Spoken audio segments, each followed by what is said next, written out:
विधायक रह चुके हैं, साथ ही उनकी माता अपने यहाँ पर क्षेत्र जो उनका है, जिस गाँव के वे निवासी रही हैं, वहाँ से भी सरपंच रही हैं। तो कुल मिलाकर के अब जब धनंजय सिंह को जिस प्रकार से जेल हुई है, धनंजय सिंह को जो नमामि गंगे प्रोजेक्ट का मैनेजर का मामला था उसमें रंगदारी के मामले में 7 साल की सजा सुनाई गई है।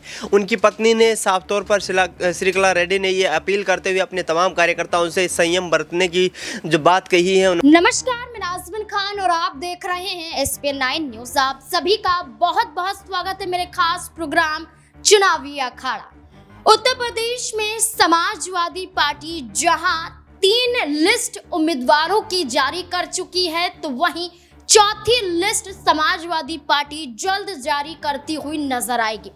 उत्तर प्रदेश में सियासी उठापटक देखने को मिल रही है। कई चेहरों को जहां भारतीय जनता पार्टी दरकिनार कर रही है, तो वहीं समाजवादी पार्टी कई नए चेहरों को एक बार फिर से मौका देती हुई नजर आ रही है। जैसे कि संभल सीट की बात करें तो संभल सीट पर शफीकुर रहमान बर्क को चुनावी मैदान में उतारा गया था, लेकिन शफीकुर रहमान बर्क के निधन के बाद चर्चा हो रही थी कि किसे चुनाव संभल से लड़ाया जा सकता है। तो अब ऐसे में चर्चा धर्मेंद्र यादव को लेकर तो थी, लेकिन अब उनके पोते जियाउर रहमान बर्क दावा कर रहे हैं कि उन्हें वहां से चुनाव लड़ाया जाए। अब चर्चाएं तेज हैं, देखना होगा कि क्या ये नया चेहरा लोकसभा का चुनाव संभल से ही लड़ता हुआ नजर आएगा या नहीं। एक और चेहरा है या कहीं एक और ऐसे बाहुबली हैं, एक और ऐसे दबंग हैं जिन्हें 7 साल की सजा रंगदारी और अपहरण मामले में तो हुई है, लेकिन उनकी सीट पर समाजवादी पार्टी का कब्जा हो सकता है। उस सीट पर समाजवादी पार्टी अपने प्रत्याशी को उतार सकती है, या कहें कि उस सीट पर उस बाहुबली का परिवार समाजवादी पार्टी से जुड़ सकता है। दरअसल बातचीत यहां पर की जा रही है जौनपुर लोकसभा सीट की। जौनपुर लोकसभा सीट की बात करें तो यहां पर कुछ वक्त पहले दावा बाहुबली धनंजय सिंह करते हुए नजर आ रहे थे।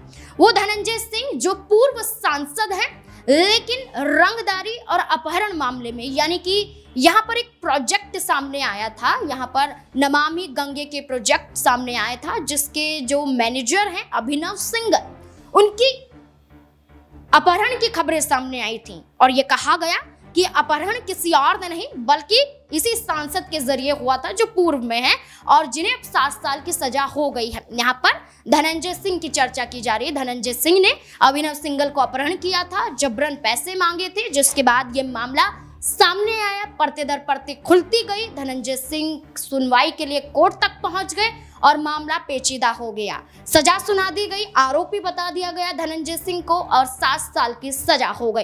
तो ये कहा गया कि वो धनंजय सिंह जिनका दबदबा एक वक्त पर उत्तर प्रदेश में था। आपको बता दें कि पहली बार चुनाव उन्होंने 2002 में लड़ा था, निर्दलीय चुनाव लड़ा था और चुनाव वो जीतते हुए भी नजर आए थे। विधानसभा का चुनाव लड़ा था 2002 में, चुनाव जीता। उसके बाद 2007 में वो जेडीयू पार्टी के साथ जुड़ गए और जेडीयू पार्टी के टिकट से वो विधायक बने। विधानसभा का चुनाव यहाँ पर 2007 में फिर से जीतते हुए नजर आए। फिर 2019 की बात करें, माफ कीजिएगा 2009 की बात करें तो 2009 में बीएसपी के साथ जुड़ गए और बीएसपी के साथ उन्होंने लोकसभा का चुनाव जौनपुर से ही लड़ा और 2009 में जौनपुर से चुनाव लड़ते हुए यहाँ पर नजर आए और चुनाव जीता भी उन्होंने। उसके बाद 2017 में बात करें तो यहाँ पर कोई राजनीतिक करियर उनका देखा नहीं गया। बीएसपी के साथ जुड़े, जेडीयू के साथ जुड़े, यहाँ पर अब जुड़ने की खबरें आ रही थी कि लोकसभा चुनाव नजदीक है तो यहाँ पर धनंजय सिंह एनडीए के साथ जुड़ सकते हैं। लेकिन चर्चा ये भी हो रही थी कि इंडिया गठबंधन के साथ भी जुड़ सकते हैं, लेकिन 7 साल की सजा सुनाई गई और उसके बाद यहाँ पर खाली हो जाती है ये सीट। ये दावा किया जा रहा है समाजवादी पार्टी की तरफ से, इस सीट पर धनंजय सिंह के परिवार में से किसी को उतारा जा सकता है। कौन होगा? उनकी पत्नी, तीसरी पत्नी का नाम सामने आ रहा है। 2017 में उन्होंने अपनी तीसरी पत्नी श्रीकला से शादी की थी। वो श्रीकला जो एक बिजनेस फैमिली के बैकग्राउंड से तो आती है, एक राजनीतिक बैकग्राउंड से भी आती है। तेलंगाना में उनके पिता पूर्व विधायक रह चुके हैं। खुद यहाँ पर श्रीकला जौनपुर से जिला पंचायत अध्यक्ष भी हैं। तो ऐसे में चर्चा तेज हो गई है कि श्रीकला क्या चुनाव लड़ेंगे और वो चुनाव क्या समाजवादी पार्टी के टिकट के जरिए लड़ा जाएगा। क्या धनंजय सिंह की जगह अब श्रीकला चुनाव लड़ती हुई नजर आएंगी? क्या कुछ मेरे सहयोगी इस पर कह रहे हैं, देखिए जरा। अक्षय, जैसे कि यहाँ पर ये देखने को मिल रहा है कि उत्तर प्रदेश में चुनाव की बात करें तो जौनपुर की सीट पर कब्जा करने की बात की जा रही है। जौनपुर से यहाँ पर सांसद एक तरीके से देखा जाए तो धनंजय सिंह भी रह चुके हैं। अब धनंजय सिंह की बात करें तो उन पर रंगदारी अपहरण के आरोप लगे, जेल में है, 7 साल की सजा हो चुकी है। लेकिन ये कहा जा रहा है कि उनकी जगह पर इसी सीट से उनकी पत्नी श्रीकला चुनाव लड़ सकती हैं। क्या ऐसा हो सकता है?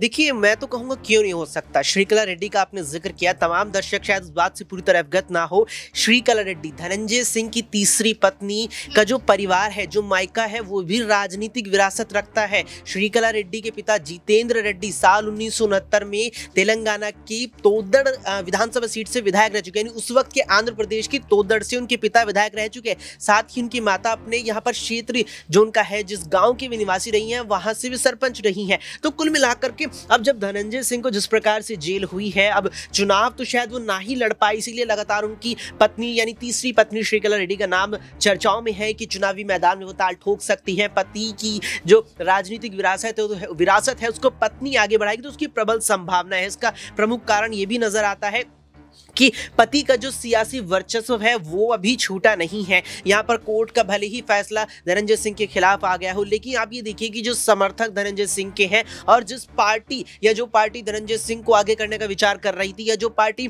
उनकी पत्नी को भी अगर आगे करती है, तो समर्थन तो देखिए मिलना यहाँ पर बहुत ही स्वाभाविक है। और धनंजय सिंह एकमात्र ऐसे नेता नहीं है जो जेल से चुनाव लड़े हो, या एकमात्र ऐसे नेता नहीं है जो जेल में चले गए, उनके परिवार के किसी करीबी ने उनके जेल में जाने पर चुनाव ना लड़ा हो। तो कुल मिलाकर के धनंजय सिंह की पत्नी अब जिस तरीके से श्रीकला रेड्डी अगर चुनावी मैदान में ताल ठोक सकती है यहाँ पर, तो जिस तरीके से जितेंद्र रेड्डी धनंजय सिंह की पत्नी श्रीकला रेड्डी के पिता एक वक्त अपने क्षेत्र से विधायक रही, तो बेटी उनकी यानी धनंजय की पत्नी वो सांसद भी बन सकती है और चुनावी मैदान में वो ताल ठोके, इसकी प्रबल संभावना पूरे तौर पर नजर आ रही है। जैसे कि आपने सुना, अब यहाँ पर एक और सवाल बनता है कि समाजवादी पार्टी उन्हें टिकट देगी कि नहीं देगी। समाजवादी पार्टी टिकट देगी तो क्या यहाँ पर श्रीकला चुनाव लड़ते हुए नजर आएंगी, या फिर एनडीए की तरफ से भी सहयोग मिल सकता है? इस पर मेरे सहयोगी क्या कह रहे हैं, सुनिए जरा। दिनेश, जैसे कि देखा जा रहा है कि समाजवादी पार्टी प्रमुख अखिलेश यादव के जरिए ये कहा जाता है कि किसी के लिए भी दरवाजे बंद नहीं है, हमारी पार्टी के लिए दरवाजे खुले हुए हैं। तो क्या जौनपुर पर जो अभी तक प्रत्याशी का ऐलान नहीं किया गया है समाजवादी पार्टी की तरफ से, तो क्या ये चर्चाएं तेज होती हुई नजर आएंगी कि जो धनंजय सिंह की पत्नी श्रीकला है, क्या समाजवादी पार्टी के साथ जुड़ सकती हैं? क्या समाजवादी पार्टी उन्हें टिकट दे सकती है जौनपुर की? क्या लगता है? देखिए, धनंजय सिंह के तमाम समर्थकों ने आरोप लगाया कि जैसे ही अखिलेश यादव ने धनंजय सिंह से मुलाकात की, उसके बाद से कहीं ना कहीं उनके ऊपर जो कानूनी कार्रवाई का जो शिकंजा था वो और ज़्यादा तेज हो गया, कसना शुरू कर दिया। और धनंजय सिंह को जो नमामि गंगे प्रोजेक्ट का मैनेजर का मामला था, उसमें रंगदारी के मामले में 7 साल की सजा सुनाई गई है। उनकी पत्नी ने साफ तौर पर श्रीकला रेड्डी ने ये अपील करते हुए अपने तमाम कार्यकर्ताओं से संयम बरतने की जो बात कही है, उन्होंने साफ तौर पर कहा कि जिस तरीके से धनंजय सिंह के खिलाफ जो केस चलाया गया वो एक षड्यंत्र था, लेकिन हमें न्यायपालिका पर भरोसा है, हमें सबको संयम बरतने की आवश्यकता है। धनंजय जल्द ही बाहर आएंगे।